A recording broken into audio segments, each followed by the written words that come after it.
મનોવચન કાર્યક્રમ છે પાડવું એટલે શું? મનમાં વિચાર આવે તે વિચાર એને મેરેજ આયા જ કરે તો એને આપણે સાથે એને પ્રતિક્રમણથી ધોઈ નાખે. બરાબર. પછી વચન વાણીમાં એવું બોલવું નહીં કે આ સારું છે, આ વિષયો કરવા એ બધું સારું છે એવું તેવું વાણીમાં બોલવું નહીં એવું તેવું. અને વર્તનમાં એવું રાખવું નહીં. સ્ત્રીઓનો હમ દ્રષ્ટિ વાળવી નહીં, જોવું નહીં, અડવું નહીં. બને એટલું અડી ગયા હોય તો મનમાં પ્રતિક્રમણ થઈ જવું છે કે અરે આ ક્યાં અડ્યો. તો સ્પર્શથી હંમેશા સ્પર્શથી એની અસરો થાય બધી.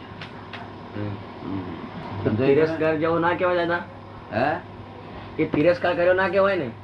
તિરસ્કાર ના કહેવાય. તિરસ્કાર ના કહેવાય.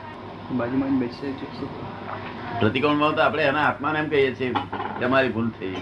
બરાબર. આત્માને? હા, એના આત્માને આપણે કહીએ છીએ અમારી ભૂલ થઈ, ફરી આવી ભૂલ ના થાય શક્તિ આપજો એવું કહેવાય. એના જ આત્માને શક્તિ આપજો. જો આગળ આપણી ભૂલ થાય તો શક્તિ માંગવાની, એટલે એ શક્તિ મળ્યા કરે. બરાબર. એ પાસે આવીને બેસે તો આપણે એમને કહી શકાય કે અહીં ઉઠીને તમે પછી બેસો બેન? ના, એવું નહીં. આપણે શા માટે એવું શા માટે આપણે પાસે એટલે આપણે ખોરાક બેહા છે? ના ના, અહીં સાથે બેસે આપણે દ્રષ્ટિ આપણી લેવા દેવાની. એ તો ગાડીમાં બે ગાડીમાં શું કરીએ? અહીં આપણે ખસેડીએ કેમ બેહો ગાડીમાં. અરે ભીડમાં બેહવું પડે. આપણે થાક લાગ્યો શું કરીએ? સ્પર્શની અસર થાય. આપણો સ્પર્શની અસર થાય ને દાદા? એ સ્પર્શની અસર થઈ ગઈ. મન સંકોચિત કે છૂટો છું આ દેહથી કાંતિ નો એટલે ઉપયોગ રહેવો જોઈએ. શુદ્ધ ઉપયોગ. શુદ્ધ ઉપયોગ. એવું કઈ બને ત્યારે શુદ્ધ ઉપયોગમાં જ રહેવું. હું કાંતિ નો. સામાયિક ને પ્રતિક્રમણ એ ક્રિયા છે દાદા? સામાયિક ને પ્રતિક્રમણ એ ક્રિયા છે?